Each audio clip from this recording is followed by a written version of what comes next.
Evangelho de João, capítulo 4, nós estaremos fazendo a leitura a partir do versículo 1 até o versículo 30.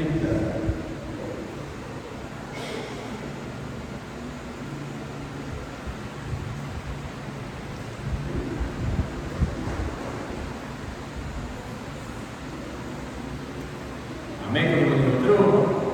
Evangelho de João, capítulo 4, a partir do versículo 30. A partir do versículo 1 até o 30, desculpe, irmãos. Diz assim a palavra do Senhor, a partir do verso 1. E quando o Senhor veio a saber que os fariseus tinham ouvido que Jesus fazia e batizava mais discípulos do que João, ainda que Jesus mesmo não batizava, mas os seus discípulos, deixou a Judéia e foi outra vez para a Galiléia. E era-lhes necessário passar por Samaria.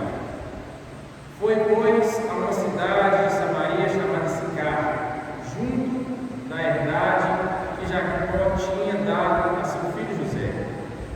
Estava ali a fonte de Jacó. Jesus, pois, cansado do caminho, assentou-se assim junto da fonte. Era isso quase a hora sexta. Veio uma mulher de Samaria tirar água. Disse-lhe Jesus: dai-me de beber. Versículo 8.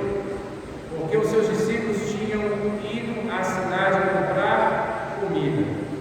Disse-lhe, pois, a mulher samaritana: como sendo tu judeu, me pedes de beber a mim, que sou mulher samaritana?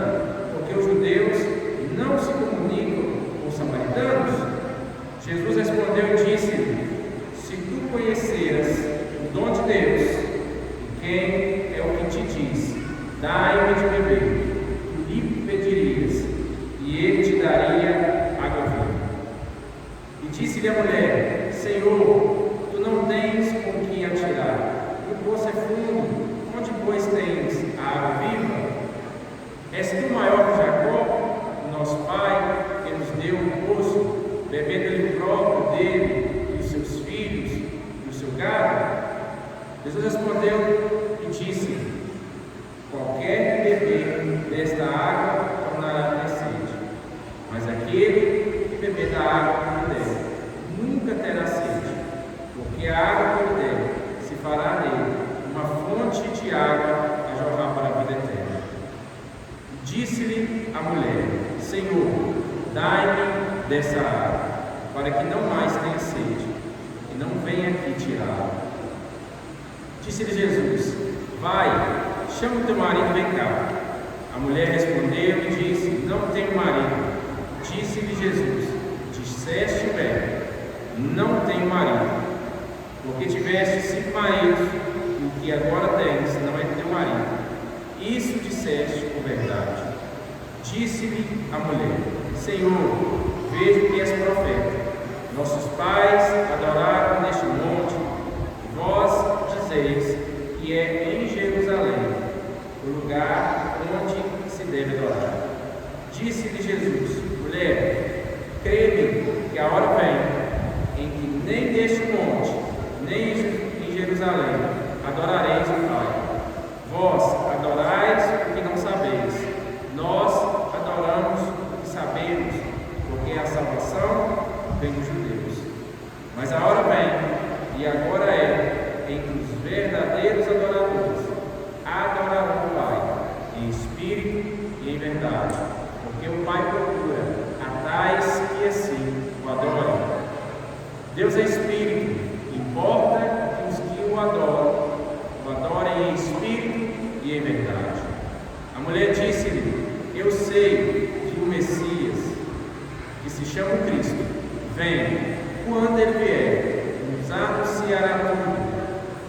Jesus disse: eu sou, eu que falo contigo.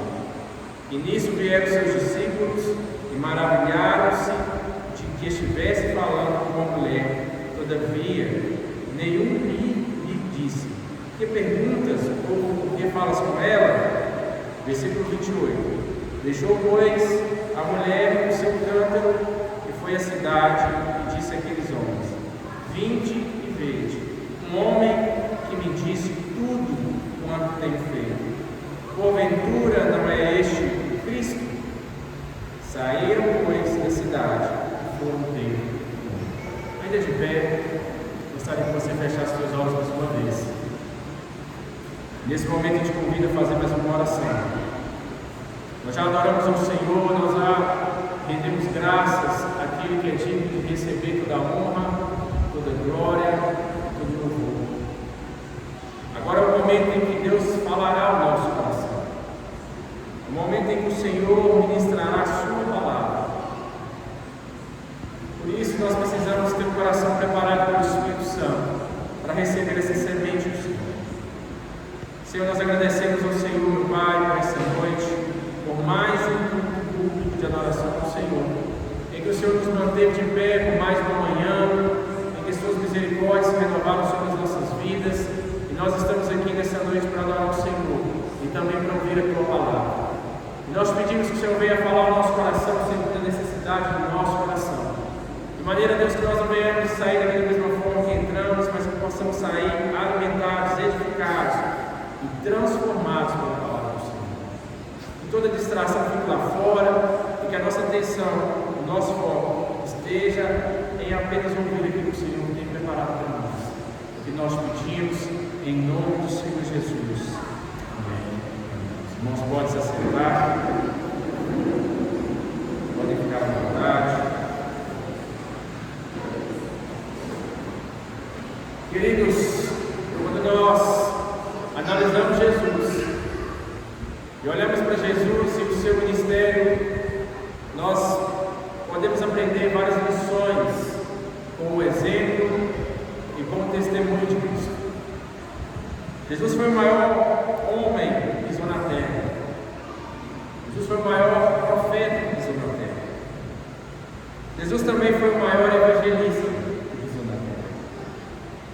Jesus, ele veio para uma missão. Em Lucas, no capítulo 19, no versículo 10, está descrita a missão que Jesus veio cumprir aqui na terra. Porque o Filho do Homem veio buscar e salvar o perdido. O propósito de Jesus era vir aqui na terra, cumprir o plano do Pai de resgate, de salvação, daqueles que tinham se perdido, de nós que tínhamos nos perdido do pecado, da geração que tinha sido corrompida pelo pecado, por causa da natureza adâmica.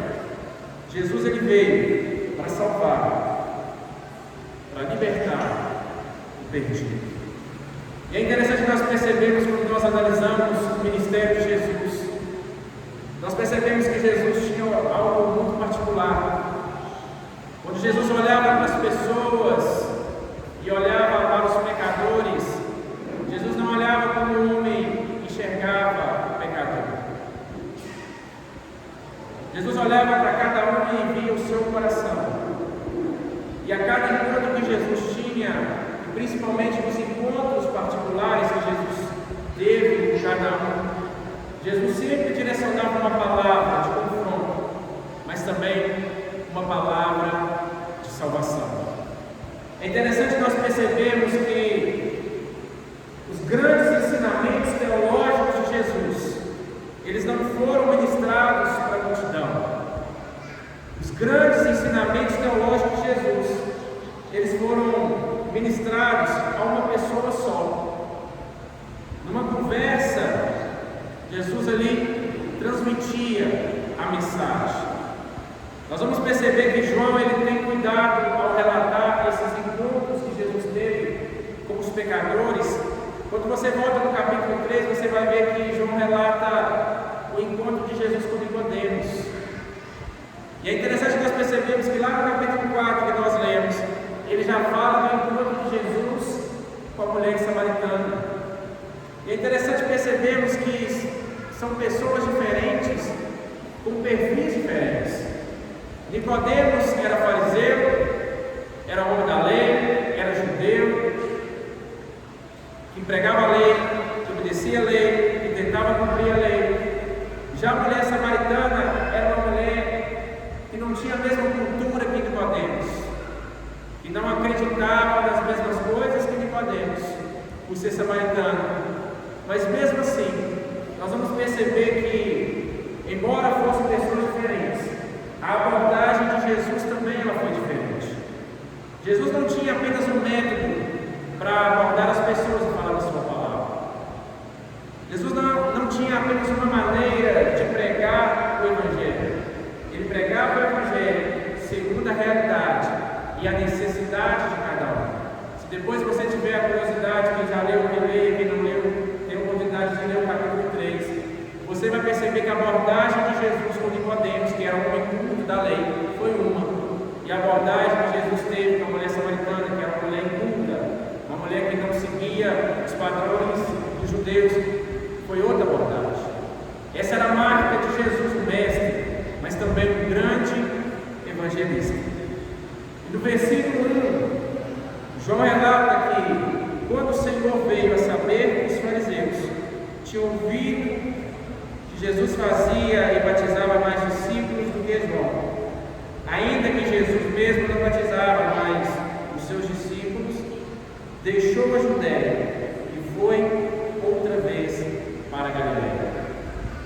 É interessante nós percebermos que o comportamento do homem ele continua o mesmo. As pessoas começavam a olhar para o ministério de Jesus, elas começavam a comparar o ministério de Jesus com o ministério de João. As pessoas gostam de comparar as coisas. Essa característica de comparação está inerente ao ser humano. E naquela época não foi diferente. Elas começavam a dizer que Jesus ele batizava e ele fazia, estava no ministério muito mais proeminente do que João. E Jesus, percebendo aquela discussão, que não seria uma discussão proveitosa, que não seria uma discussão que traria edificação para as pessoas, ele decide sair da Judéia. E ele decide ir, conforme o versículo 13 nos diz, para a Galileia. E é interessante nós percebermos que nós estudamos a geografia daquele lugar, daqueles lugares, nós percebemos que entre a Judéia e a Galileia tinham 3 caminhos possíveis para que Jesus pudesse seguir de um destino a outro. E de repente Jesus, no versículo 4, a palavra diz que era necessário passar por Samaria. E de repente Jesus se vê na necessidade de passar por Samaria. E ele escolhe esse caminho que passa por Samaria, que era o caminho mais curto, mas também era o caminho mais perigoso. Mas então por que Jesus ele decide passar por Samaria? Queridos, nós aqui já podemos tirar uma grande lição para nossas vidas. Quando Jesus ele decide, a palavra deixa claro que era necessário ele passar por Samaria. Ele deixa clara a sua iniciativa de que em Samaria ele precisaria encontrar uma mulher e falar o Evangelho para essa mulher. É interessante nós percebermos, quando nós vemos a palavra do Senhor, que a iniciativa de nos encontrar, ela parte de Jesus. A mulher estava na sua vida, a mulher samaritana estava fazendo o que ela de costume fazia, mas de repente Jesus precisava se deslocar da Judéia para a Galileia, e ele decide passar justamente em Samaria, na cidade de uma mulher que vivia no pecado e precisava ouvir o Evangelho, a palavra de salvação de Jesus. Ele teve a iniciativa de encontrar com aquela mulher. Aquele encontro que nós vamos meditar e discorrer nessa noite entre Jesus e a mulher samaritana não foi um encontro casual, não foi um encontro que foi causado por mera coincidência, mas foi um encontro que já estava na agenda de Deus para acontecer. Da mesma forma, na minha e na sua vida, quando Jesus nos encontrou, Ele não nos encontrou por acaso. Quando Jesus nos encontrou, isso não aconteceu de forma casual. Quando Jesus me encontrou e te encontrou um dia, isso não foi apenas coincidência. Quando Jesus me encontrou e te encontrou, é porque estava na agenda de Deus que Ele viesse nos encontrar e transformar as nossas vidas. Não somos nós que encontramos Jesus, foi Jesus que nos encontrou. Isso tem que ficar claro para nós, irmãos, porque se dependêssemos de nós, nós estaríamos na nossa vida de pecado. Se dependêssemos de nós, nós jamais estaríamos aqui nessa noite, assentados no domingo à noite, ouvindo a palavra do Senhor. Quantos atrativos mais interessantes para a nossa carne tem lá fora? Quantos eventos e reuniões mais interessantes para o nosso ego tem lá fora? Mas se nós estamos aqui nessa noite, foi porque, assim como Jesus fez com a mulher samaritana, Ele fez comigo e com você. Ele decidiu nos encontrar. Ele marcou o encontro conosco. E Ele transformou a nossa história. Foi assim que Jesus fez com Zaqueu. Quando Zaqueu ouviu falar que Jesus estava ali em Jericó, e Zaqueu ele queria ver mais sobre Jesus, e ele queria conhecer mais sobre Jesus, o que Zaqueu faz? Ele sobe numa árvore, porque era homem de pequena estatura, e a multidão não permitia que Zaqueu enxergasse Jesus, e ele, o que Zaqueu queria era apenas ver Jesus, era apenas ver o mestre passar. Mas a palavra diz que quando Jesus percebe Zaqueu lá em cima, Jesus olha para Zaqueu e diz para Zaqueu: desce daí, porque hoje eu estarei na sua casa. Não foi Zaqueu que encontrou com Jesus, foi Jesus que marcou o encontro com Zaqueu. E de repente, queridos, nós vemos que Jesus ele decide passar. No versículo 5, a palavra continua discorrendo sobre os fatos, que diz: foi depois a uma cidade de Samaria chamada Sicar, junto da herdade que Jacó tinha dado a seu filho José. E estava ali a fonte de Jacó. Jesus, pois, cansado do caminho, assentou-se assim junto à fonte. E era isso quase a hora sexta, quase ao meio-dia. E veio uma mulher samaritana tirar água. E disse-lhe Jesus: dai-me de beber. Porque os seus discípulos tinham ido à cidade comprar comida. No versículo 9: e disse-lhe, pois, a mulher samaritana: como sendo tu judeu, me pede de beber a mim, que sou mulher samaritana? Porque os judeus não se comunicam com os samaritanos. É interessante nós percebemos que Jesus, além de marcar um encontro com aquela mulher, Jesus ele quebra algumas barreiras para que aquele encontro acontecesse. A palavra diz que Jesus ele se desloca para Samaria, uma cidade chamada Sicar, e chega e assenta num poço que estava traçado o caminho. E ele pede que seus discípulos fossem a Sicar comprar caminho. A primeira barreira que Jesus quebra aí, queridos, é a barreira cultural. Porque os samaritanos, eles não tinham um bom relacionamento com os judeus. Os judeus não olhavam os samaritanos com bons olhos, a ponto de ver o pão que os samaritanos comiam como um pão impuro. Os judeus não tinham um relacionamento saudável com os samaritanos, a ponto de um judeu jamais beber água na mesma jarra com o samaritano. E de repente Jesus, ele impede que seus discípulos vão até essa cidade chamada Sicar comprar comida.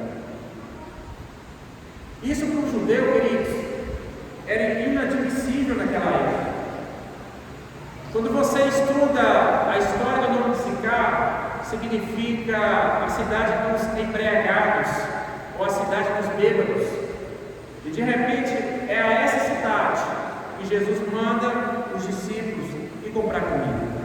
Se não bastasse Jesus quebrar uma barreira cultural, Jesus ele decide iniciar o diálogo com uma mulher.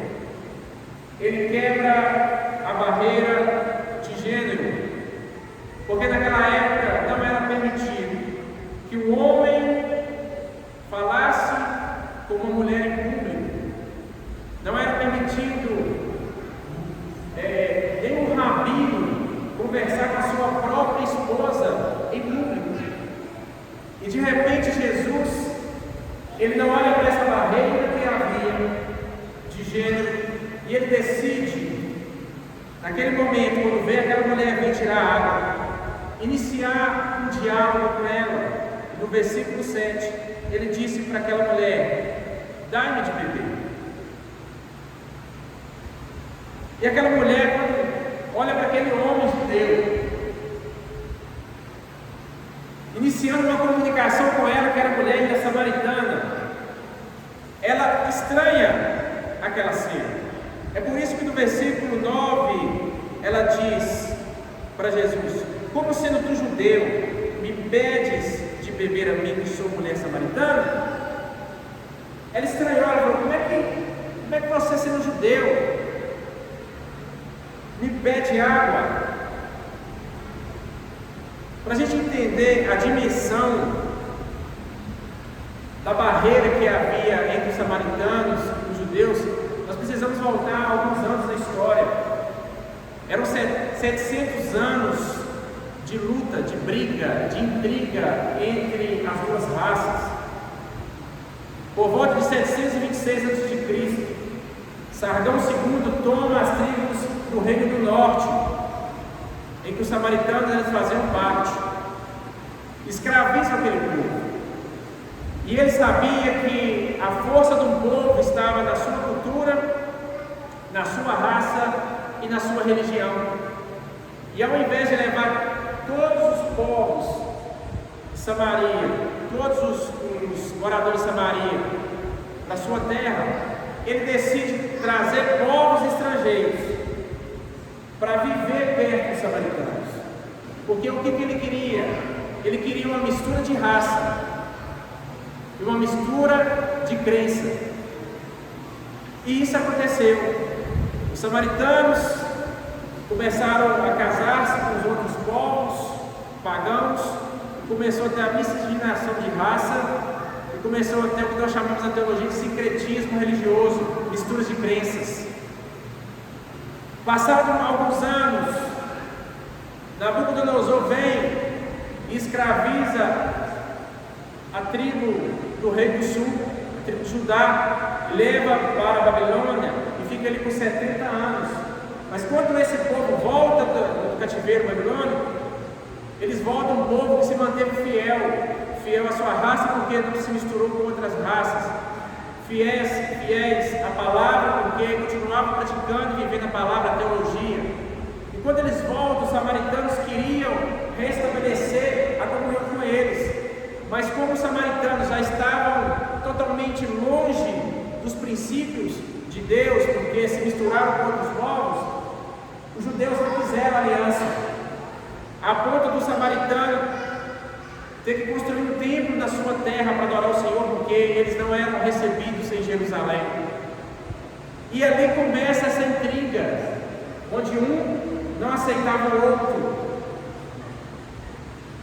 Pouco antes de Jesus, pouco mais de 100 anos antes de Jesus vir à terra, o general judeu, ele entra em guerra com os samaritanos e destrói Samaria, destrói o templo que eles construíram para adorar o Senhor. E aquele ódio, aquela barreira que havia há mais de 600 anos se intensificou. Então o samaritano ele não conversava com o judeu, e o judeu também não conversava com o samaritano. Mas quando Jesus olha para aquela mulher no poço, e é isso que eu quero que você entenda nessa noite, Jesus não viu ali uma mulher samaritana. Jesus ele não enxergou a barreira cultural, a barreira racial, a barreira de gênero que havia entre eles. Jesus ali enxergou uma mulher pecadora que precisava ser salva, e por isso Jesus quebra todas essas barreiras para falar com aquela mulher.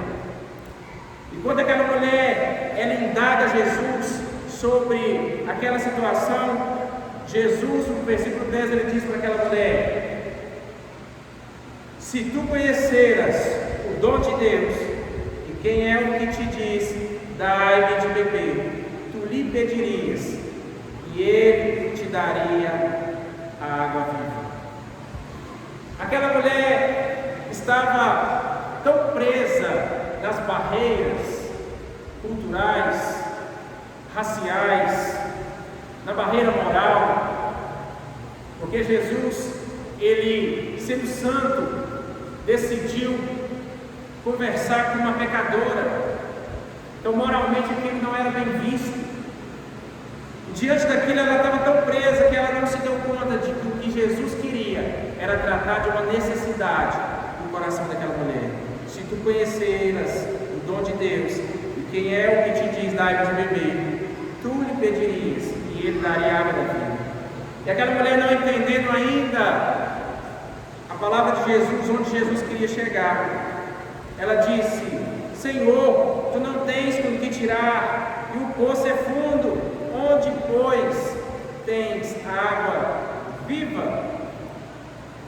Aquela mulher estava achando que Jesus estava falando da água física, da água do poço. Ela ainda não estava compreendendo o que Jesus de fato queria tratar com ela. Mas Jesus continuou, queridos, trazendo a palavra para aquela mulher. Ele continuou ministrando ao coração daquela mulher. No versículo 12, ela continua dizendo para Jesus: És tu maior do que Jacó, nosso pai, que nos deu o poço, bebendo ele próprio dele, os seus filhos e o seu gado?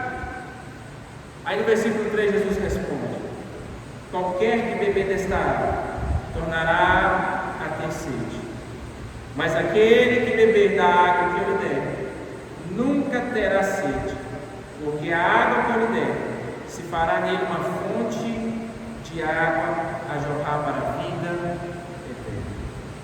Jesus disse para aquela mulher: Querida, qualquer que beber dessa água vai ter que voltar aqui para pegar de novo, vai ter que voltar aqui para se saciar de novo.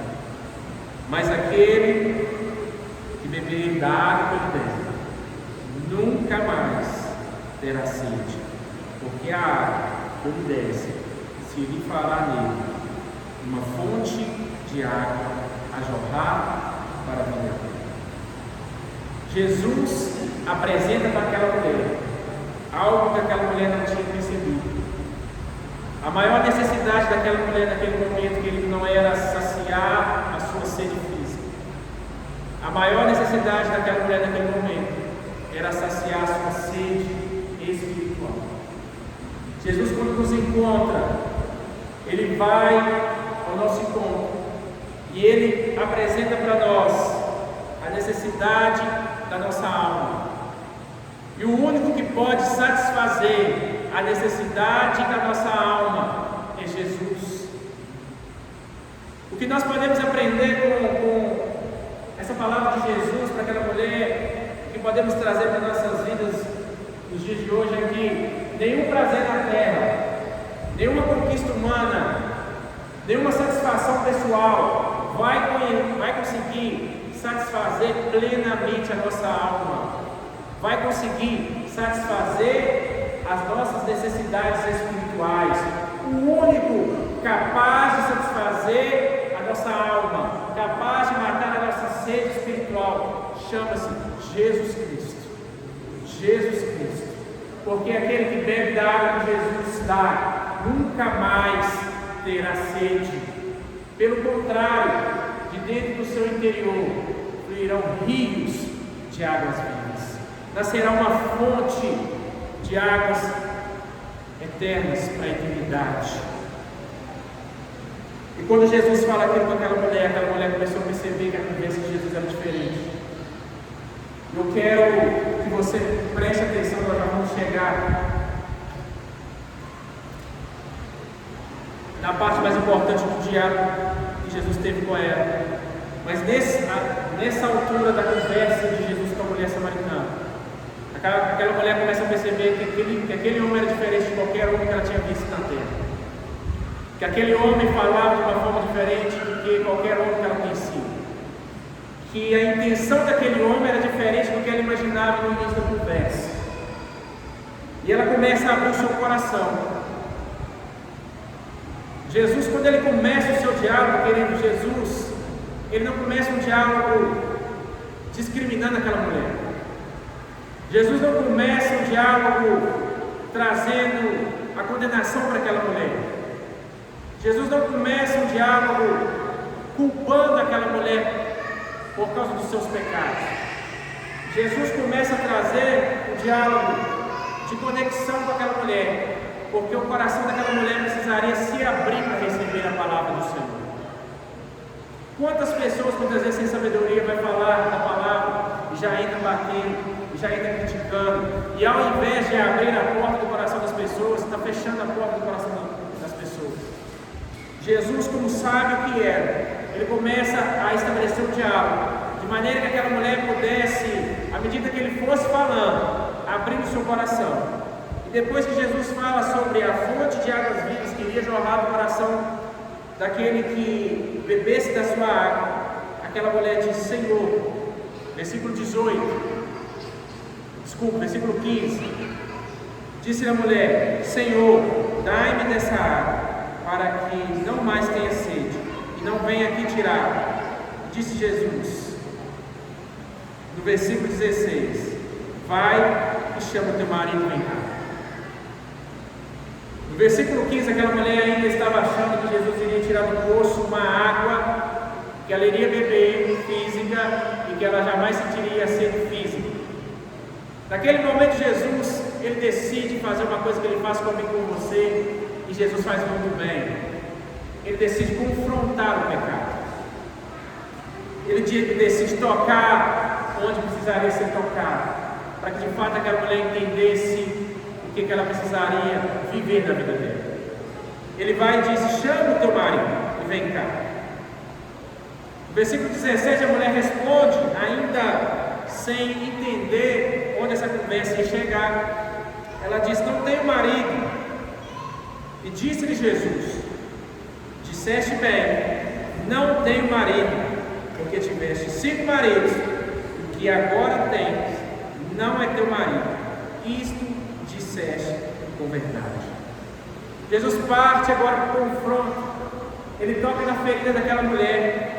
Aquela mulher samaritana, queridos, era uma mulher que tinha desvios sexuais. Ela já tinha tido 5 maridos. E o homem que ela estava com ele não era seu marido, ela era amante do homem. E quando ela escuta aquilo de Jesus, aquela palavra, ela entra como uma flecha no seu coração. E por que foi necessário Jesus tocar na ferida? E por que foi necessário Jesus confrontar o pecado? E por que é necessário que Jesus confronte o meu e o seu pecado hoje com a sua palavra? Porque não existe salvação, não existe fé salvadora sem arrependimento.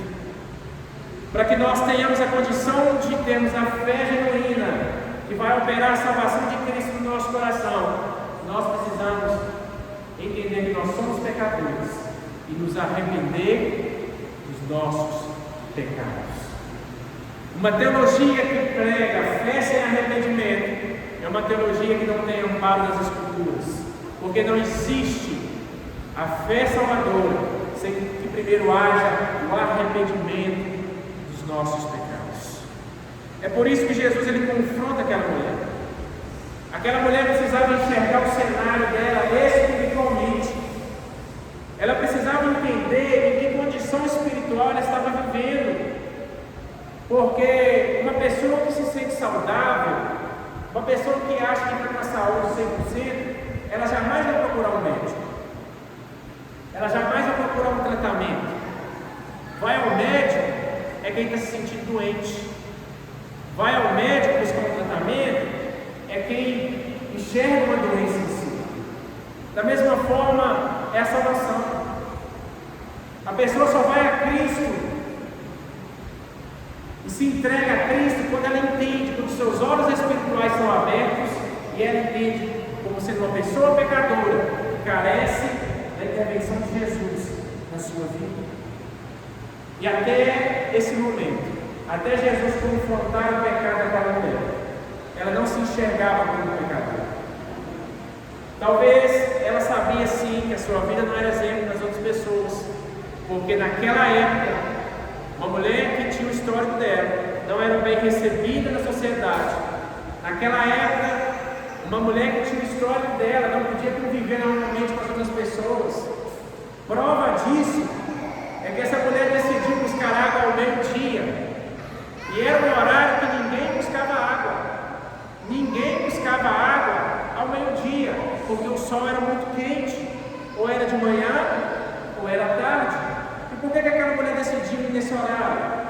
Porque ela sabia que ela não era exemplo social, que moralmente as pessoas não viam ela com bons olhos. Ela sabia que se ela chegasse no poço e houvesse mulheres ali tirando água, quando aquelas mulheres vissem ela, essas mulheres iriam se afastar, iriam embora.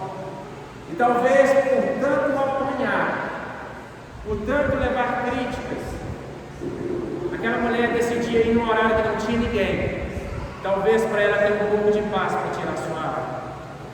Mas nesse horário e nesse dia, Jesus tinha marcado um encontro com ela. Jesus tinha marcado um momento com ela. Talvez ela saiu da sua casa como saía todos os dias, sem perspectiva nenhuma. Mas esse dia aconteceu algo diferente na sua vida. Esse dia ela encontrou um homem judeu e começou a falar com ela coisas que ela jamais tinha ouvido. E de repente, no meio do seu diálogo com ele começa a trazer para ela, sem conhecê-la, a sua história de vida.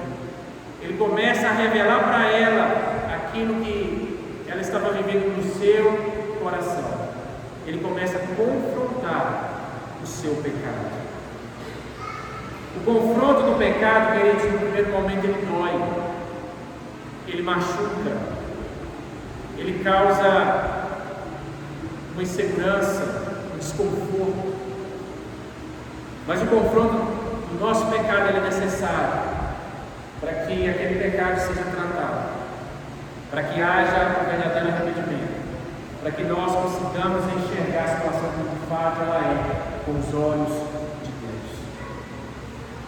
Quando aquela mulher escuta aquilo, eu imagino que aquela mulher ela fica admirada,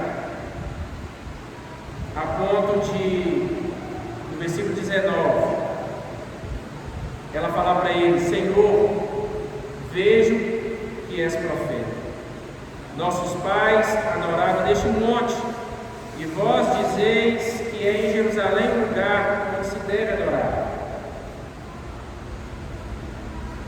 Disse-lhe Jesus: Mulher, crê-me que a hora vem em que nem neste monte e nem em Jerusalém adorareis. Vós adorais o que não sabeis. Nós adoramos o que sabemos, porque a salvação vem dos judeus. Mas a hora vem, e agora é, em que os verdadeiros adoradores adorarão o Pai em espírito e em verdade, porque o Pai procura tais que assim o adorem. Deus é espírito, e importa que os que o adorem em espírito e em verdade. Ela viu que Jesus era diferente, mas ela ainda não tinha enxergado a dimensão de quem era Jesus. Ela começa a ver Jesus como um profeta, porque a distorção teológica dos samaritanos era tão grande, e a diferença que eles não acreditavam no Antigo Testamento completo. Eles só acreditavam no Pentateuco, que são os 5 primeiros livros do Antigo Testamento. Foi por isso que ela enxergou Jesus como um profeta.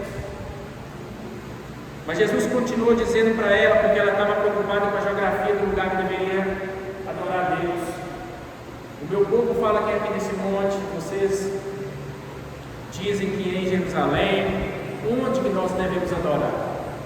Aí Jesus começa a trazer para aquela mulher uma palavra que ela é atual nos nossos corações também. Ele fala: a adoração, o importante da adoração não é o local em que ela é estabelecida, não é o lugar geográfico, mas é como ela é realizada para com Deus. Ele diz: mas a hora vem, agora é que os verdadeiros adoradores adoram o Pai em espírito e em verdade. Não adianta nós estarmos aqui na igreja adorando a Deus se não há sinceridade no nosso coração. Não é porque estamos na igreja que Deus vai receber a nossa oração.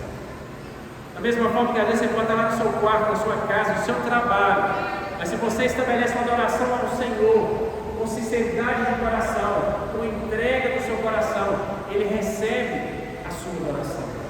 Porque o mais importante da adoração não é onde, mas como adorar o Pai. E quando aquela mulher ouve isso, ela começa a perceber que ela ainda não tinha chegado onde Jesus queria que ela chegasse. E ela disse: eu sei que o Messias, que se chama Cristo, vem. Quando Ele vier, nos anunciará tudo. Naquele momento, o coração daquela mulher estava preparado para receber a palavra. Ela revela para Jesus que ela sabia que o Messias ia vir. Ela não conseguiu identificar que Jesus era o Messias, mas ela disse para Jesus que acreditava que o Messias viria. E é nesse momento, mediante essa palavra dessa mulher, que Jesus, no versículo 26, ele diz: eu o sou, eu que falo contigo. Eu sou, eu que falo contigo. Naquele momento, aquela revelação de Jesus transformou a vida daquela mulher. Aquela revelação de Jesus trouxe para aquela mulher um impacto dentro do seu coração que ela jamais tinha vivido na sua história. Quando ela percebe que o Messias, esperado, profetizado há muitos anos, aguardado, estava diante dela, pecadora, que não tinha moral, que não tinha um exemplo de vida, que as pessoas corriam dela. De repente ela vê que o Messias está ali falando com ela, trazendo uma palavra para ela. O coração daquela mulher, ele foi impactado. No versículo 28 diz: deixou, pois, a mulher ao seu canto, e foi à cidade, e disse àqueles homens: vinde e vede um homem que me disse tudo, quanto tenho feito. Porventura não é este o Cristo? Aquela mulher recebe aquela palavra, e aquele impacto daquela palavra gera uma transformação no coração daquela mulher. E aquela mulher, queridos, começa a ter agora uma conversão na sua vida.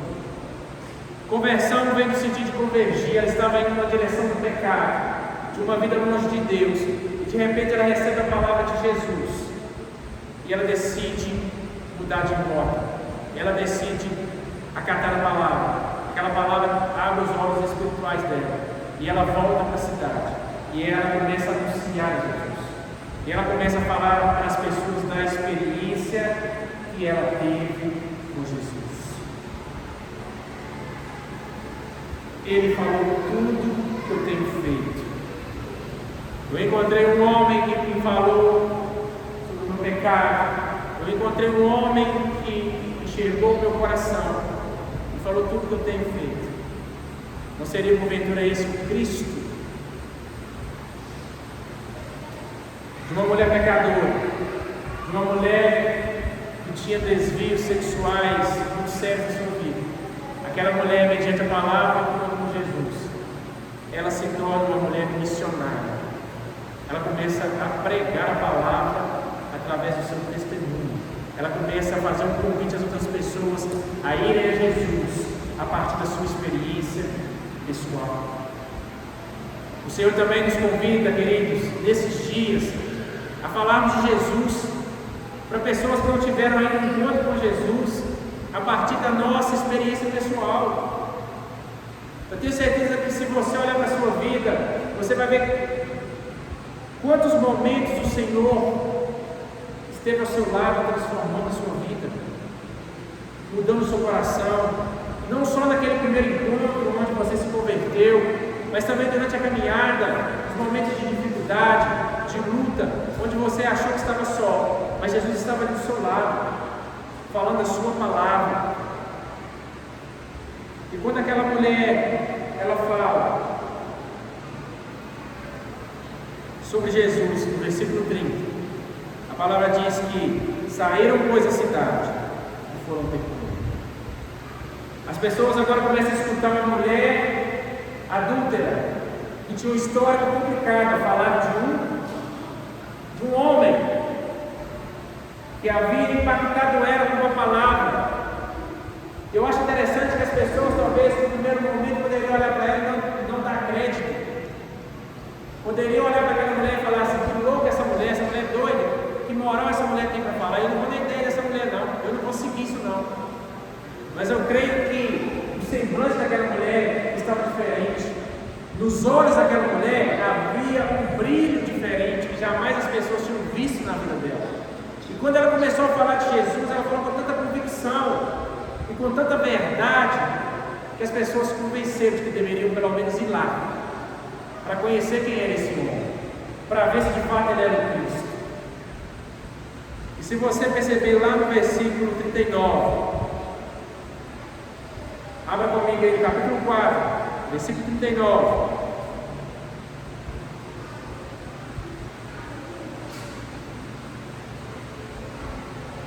E muitos dos samaritanos daquela cidade creram nele pela palavra da mulher que testificou: disse-me tudo quanto tenho feito.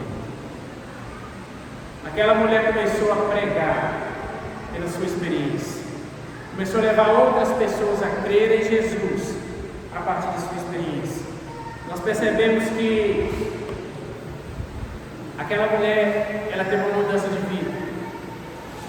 Ela reconheceu o seu pecado, ela entendeu que ela era pecadora e que ela precisava se arrepender e que ela precisava buscar essa água que Jesus tinha para dar, porque era apenas em Jesus que ela encontraria a água de vida eterna. É apenas em Jesus que ela teria a satisfação completa da sua alma. Isso me ensina e te ensina, queridos, que por mais que nós possamos viver experiências maravilhosas aqui na terra, o único que consegue completar o meu ser, o seu ser, é Jesus. Não é Jesus mais sucesso, não é Jesus mais conquista, não é Jesus mais prazeres, é apenas Jesus. A gente costumava, no momento que nós saímos do Mas Rodrigo, muitos anos atrás, para evangelizar, a gente costumava usar uma ilustração para as pessoas. A gente falava para as pessoas assim: nós temos um espaço no nosso coração que nada consegue completar, a não ser Jesus. Existe um espaço no coração do homem, um encaixe perfeito desse espaço é Jesus. Se as pessoas irem para os vícios, para os prazeres, para as drogas, para as orgias, para as conquistas pessoais, elas poderão ter uma alegria momentânea, mas aquilo não vai preencher o vazio do seu coração.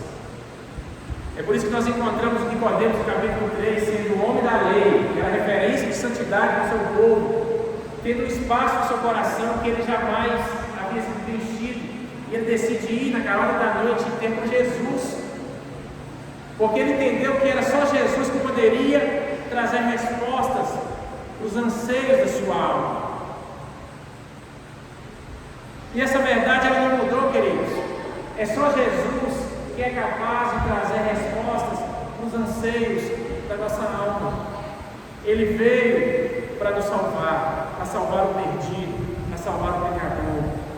E não existe tamanho de pecado pecador que Jesus não consiga salvar. Não existe tamanho de pecado que Jesus não consiga limpar com o seu sangue na cruz. Basta que haja arrependimento, basta que haja conversão, basta que haja uma decisão de ir até Jesus, beber da fonte de água de vida eterna, abrir mão de ficar colocando a nossa confiança no poço de uma água que todos os dias nós teremos que voltar para buscar. Começarmos a colocar nossa confiança em Jesus, que tem águas de vida eterna. Diante de Jesus, você nessa noite pode confessar tudo a seu respeito. Porque embora Jesus conheça tudo a seu respeito, Ele ama ouvir você. Ele ama ouvir o que está no seu coração. Ele ama ouvir as necessidades da sua alma. E Ele é poderoso para te perdoar os seus pecados. E Ele é poderoso para salvar a sua vida. Ele é poderoso para transformar a sua história, para te dar a vida eterna. Nós precisamos de Jesus. Amém? Para finalizar, eu queria finalizar com a experiência do jovem rico. O jovem rico sintetiza muito bem toda essa aplicação da palavra. A palavra diz que o jovem rico era um jovem riquíssimo. E ele tinha uma das coisas mais difíceis que o ser humano ter aqui na terra, que era ser jovem e rico. Geralmente as pessoas mais ricas são mais velhas porque construíram patrimônio. E se o jovem é rico, geralmente é por causa de herança. Mas aquele jovem tinha isso a favor dele. Algo que poucas pessoas tinham. Ele era jovem, desfrutava de muita riqueza. Mas havia algo no seu coração que as riquezas que ele possuía não conseguia preencher. Havia um vazio dentro de si que não era preenchido por tudo que ele possuía. Ele não sentia que estava salvo. E de repente ele procura Jesus, e achando Jesus o que ele precisava fazer para ser salvo. Já que ele cumpria os mandamentos, já que ele fazia tudo conforme a lei, conforme a religião, conforme os ensinos.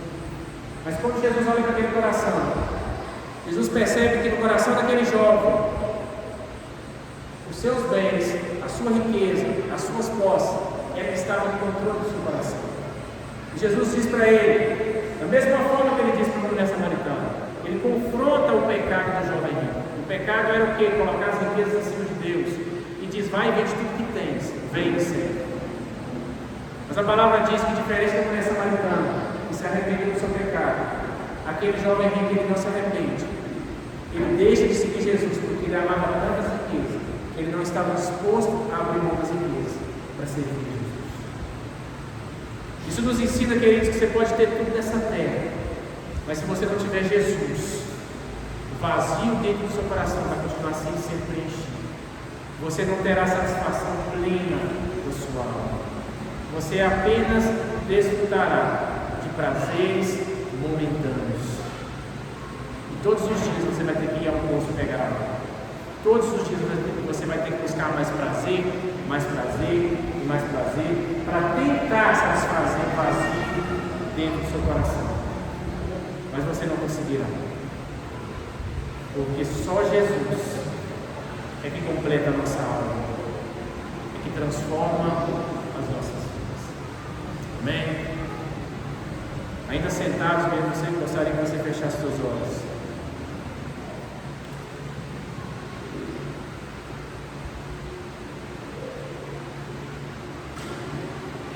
Feche seus olhos. Eu não sei como é que você está aqui nessa noite. Eu não conheço o teu coração. Eu não conheço a sua história de vida. Eu não conheço o que você tem feito e deixado de fazer. Eu também não conheço aquilo que tem afligido sua alma.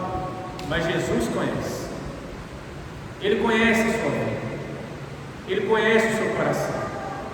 E Ele está aqui nessa noite. Da mesma forma que Ele transformou a história da mulher samaritana, Ele pode transformar a sua vida hoje. Ele pode mudar a sua história hoje. Basta que você deixe que a palavra do Senhor entre no teu coração. Basta que você aceite a palavra do Senhor como aquela mulher aceitou. E decida arrepender dos seus pecados. E decida ter uma mudança de vida. Senhor, nós agradecemos ao Senhor pela palavra do Senhor que foi ministrada aos nossos corações esta noite. Nós queremos, Deus, viver o melhor do Senhor. Nós queremos que o Senhor nos dê essa água viva, para que jamais venhamos ter sede, e que essa água viva do Senhor venha gerar uma fonte de águas vivas dentro do nosso coração, que venha jorrar para a eternidade. Que o Senhor venha transformar o coração de cada um aqui nessa noite. Eu não sei como cada um aqui entrou, mas o Senhor sabe. Eu não conheço a necessidade, as fragilidades, os pedidos, as dores que cada um tem sofrido, mas o Senhor sabe. É minha oração que o Senhor transforme a vida de cada um, da mesma forma que o Senhor transformou a vida daquela mulher, de maneira que a nossa vida jamais seja a mesma, a partir de um encontro pessoal com o Senhor. Essa palavra seja aplicada em cada coração hoje, durante a semana, que ela não venha se perder, mas que ela venha gerar um fruto preparado pelo Senhor. Eu te peço em nome do Senhor Jesus. Amém. Amém, irmãos? Os irmãos ficam com essa palavra. Eu espero que o Senhor tenha falado no teu coração, assim como Ele falou no meu coração.